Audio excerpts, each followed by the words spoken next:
चलिए इधर आइए।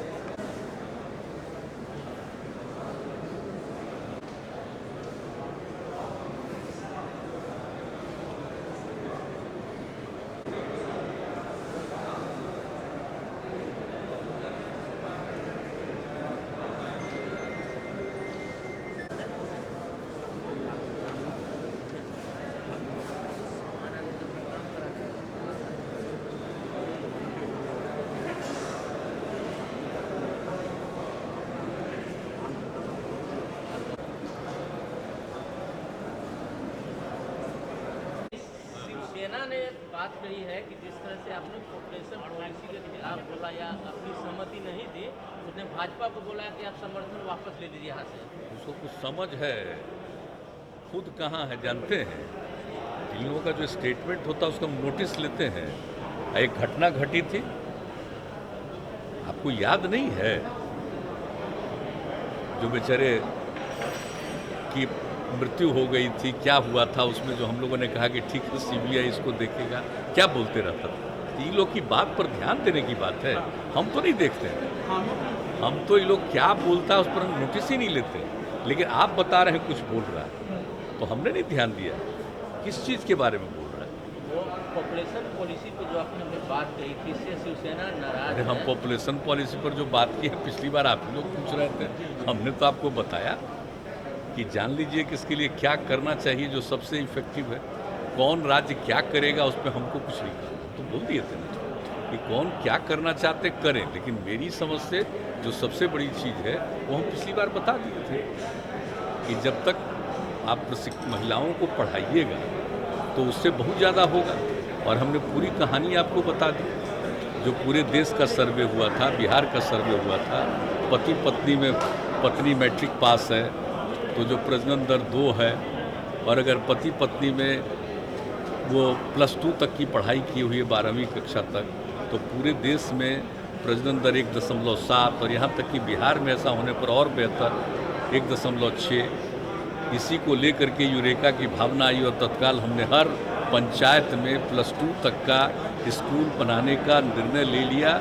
ज़्यादातर हो चुका है और कुछ जगह पर ज़मीन नहीं मिल रही थी तो वहाँ के मिडिल स्कूल को ही हम लोगों ने बनवा दिया आगे, और बाकी जो 2 है 11वां और 12वां का उसका भी काम हो रहा है। और उसके चलते प्रजनन दर हमारा 4 था, वो घट करके 3 पर पहुंचा है। तो जो अगर पति पत्नी में अगर पत्नी शिक्षित होगी तो निश्चित रूप से प्रजनन दर घटेगा, ये हमारी फीलिंग हम बता रहे हैं। बाकी किसको क्या है, मतलब लड़कियों के पढ़ने पर चिंता है तो जिसको अगर चिंता है तो वो जाने, किसको छोड़ करके कहाँ गया है, कहाँ से छोड़ के फिर कहाँ आने वाला है, ये वो ना जानेगा जी। हम लोगों की बात करते हैं, हम लोगों को इन सब लोगों से कोई मतलब नहीं, और हम लोग बिला वजह किसी पर कुछ बोलते नहीं। अभी आप पूछ रहे तो हम बता दें, हम लोगों का अपना अपना विचार है, करता रहे, हमको क्या मतलब। दिल्ली बॉर्डर पर किसान पिछले नवंबर से लगातार प्रदर्शन कर, दिल्ली बॉर्डर नजदीक किसान, हजारों किसान कृषि विधेयक, कृषि कानून को वापस लेने के मुद्दे को लेकर लगातार प्रदर्शन कर रहे हैं, अपना प्रोटेस्ट कर रहे हैं। तो कोरोना का सेकेंड वेव रहा, ठंड रहा, जितने सैकड़ों किसान मारे गए, उसमें बढ़ गए। तो मुझे ये कहना है कि इतना सेंसिटिव इशू को आप एक नेशनल इशू एक तरह से है, तो आपका क्या विचार है कि ये डेडलॉक कम से कम ख़त्म होना चाहिए, ताकि ये किसान का भी बात है, एक मानवीय संवेदना भी है, जो किसान की बात है, बीच कुछ रास्ता निकलना चाहिए। और आप खुद कृषि मंत्री रह चुके हैं केंद्र में, आप थोड़ा बेहतर उसको समझ करके, और क्या आपका सलाह है कैसे इसको समस्या का निपटारा किया जाए, जो आप बताएं उसके बाद। देखिए, ये पर्टिकुलर कुछ राज्यों की बात है जहाँ सबसे पहले ये काम शुरू हुआ, उत्पादकता भी बढ़ी थी और वहाँ से लोगों का खरीदा जाता था अनाज। तो वो उन सब इलाकों में जो नई पॉलिसी बनी है, नई कानून बने, तो उसको लेकर के उन लोगों का विरोध है।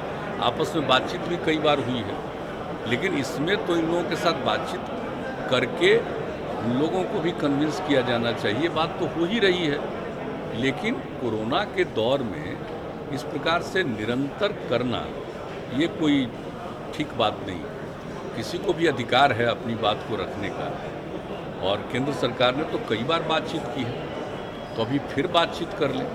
लेकिन ये समस्या पर्टिकुलर कुछ इलाकों की, आप जानते ही हैं, तो हम लोग तो पहले से बोलते रहे, तो वहाँ के इलाकों की जो बात है, वहाँ के बारे में तो केंद्र सरकार की नीति है, वो किसी के खिलाफ नहीं है, लेकिन लोगों के मन में कई तरह की भावना है, तो उनके साथ फिर बातचीत करके इसका समाधान होना चाहिए, यही है। लेकिन हम लोगों का जहाँ तक सवाल है, हम लोगों का यहाँ पर तो आप जानते ही हैं कि यहाँ पर कितना ज़्यादा हम लोग सारा काम कर रहे हैं, और यहाँ पर कितना ज़्यादा प्रोक्योरमेंट हो रहा है। और आप जान रहे थे बिहार में कि अब इस बार से गेहूं का भी प्रोक्योरमेंट हम लोगों ने शुरू करवाया बेहतर ढंग से, आगे और करेंगे। तो यहाँ तो बात ही दूसरी है, लेकिन पर्टिकुलर उन जगहों पर जहाँ सबसे पहले प्रोक्योरमेंट शुरू हुआ था, वहाँ के लोगों की जो प्रणाली थी, जो काम करने का वहाँ का तरीका था, तो वहाँ के लोगों के साथ बातचीत करके उस इलाके के लिए क्या होना चाहिए, इस पर विचार करके ही फाइनल एक दूसरे से बातचीत। लेकिन हम तो सबसे अनुरोध करेंगे कि भाई कोरोना के दौर में इस तरह से पूरे तौर पर इतनी बड़ी संख्या में इकट्ठा हो करके, ये देख लीजिए दुनिया भर में समस्या है, और इस तरह की ये चीज़ आ गई है कि एक राउंड नहीं, दूसरा राउंड, अब तीसरे राउंड का खतरा, तो इस पर गौर करना चाहिए, सोचना चाहिए पार्लियामेंट में। लेकिन बातचीत तो होना चाहिए। देखिए, रूलिंग पार्टी है, अपोजिशन पार्टी है, तो अपोजिशन पार्टी को तो जिस चीज़ में कुछ करने की इच्छा होती है वही ना करेगा, वो तो एक अलग चीज़ है। उसमें तो कोई अपोजिशन में है, उनको अपनी मर्जी क्या करना है वो अपना और करेगा। वो संघर्ष करने वाले किसान नेता कई बार पटना बिहार यहाँ के किसान से बात की, लेकिन उनका जो मंशा था कि बिहार में भी कोई किसान कुछ करे, ऐसा हो नहीं पाया। ये तो हम कितनी बार बता चुके हैं, बिहार में तो ये सब समस्या ही नहीं है। बिहार में तो किसानों में उत्पादकता बढ़ी है, और हम लोग उसका प्रोक्योरमेंट भी शुरू, अधिग्रहण भी शुरू किया है, तो कितना ज़्यादा सब काम हो रहा है बिहार में। तो यहाँ के किसानों पर तो इन सब चीज़ों का कोई मतलब नहीं है। और आप जान लीजिए कि बिहार में तो हम लोगों ने शुरू से ही ना काम किया है, शुरू से ही काम किया है एक कि मामला सब लोगों को आज़ाद कर दिया कि साहब कोई भी अपना जहाँ चाहे वहाँ बेचे करे, और यहाँ पर तो हम लोगों ने प्रोक्योरमेंट शुरू किया है। तो आप सब अच्छी तरह से जान रहे हैं कि किस तरह से यहाँ पर हम लोग कितना तेज़ी से प्रोक्योरमेंट करवाते हैं, और लोगों को इसका लाभ मिलता है, और हर चीज़ पर नज़र रखी जाती है। फोन टेपिंग से मामला जुड़ा है। इजराइल की एक कंपनी ने फोन टेपिंग किया, जिसमें कई मंत्री, जज, पत्रकार शामिल है। पार्लियामेंट में काफ़ी आज हंगामा हो रहा है इसको लेकर। वो सब तो समझ लीजिए, और हम तो शुरू से कह रहे हैं आपको, ये जो आ गया है ना नई टेक्नोलॉजी, ये तो आफत करेगी, और इस पर गौर करना चाहिए।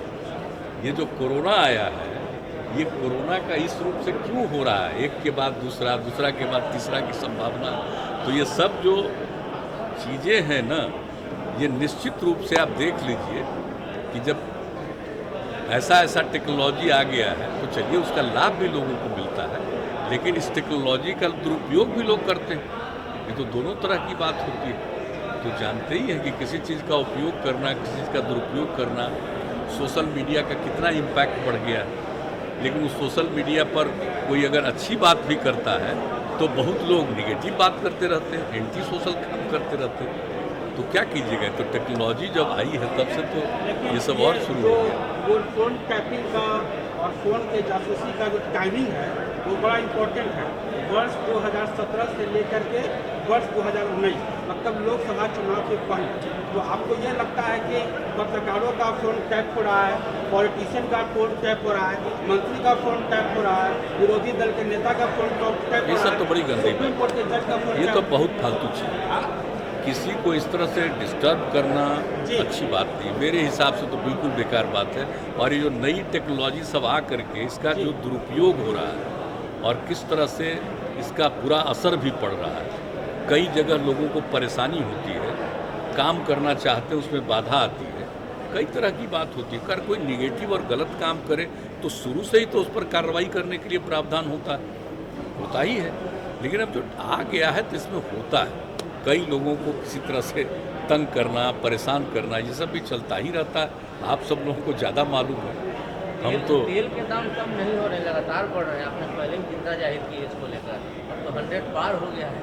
हाँ वो सब तो ऐसा ये है कि कई बार बिहार सरकार की ओर से आपके समय में टैक्स कम किया गया है लोगों को मामूली राहत ही सही, मामूली राहत देने के लिए। तो क्या अभी जो 100 के पार तेल का दाम हो गया है, तो आप अपने स्तर से या केंद्र सरकार से भी अनुरोध या अन्य राज्य सरकार से भी अनुरोध करेंगे एक सामूहिक प्रयास हो केंद्र सरकार की ओर से और राज्य सरकार की ओर से कि टैक्स में थोड़ा कमी करके जो भी संभव हो पब्लिक को इस महंगाई से राहत दिलाई जाए तेल के दाम। अभी हम लोगों ने तो इस पर कभी गौर नहीं किया है।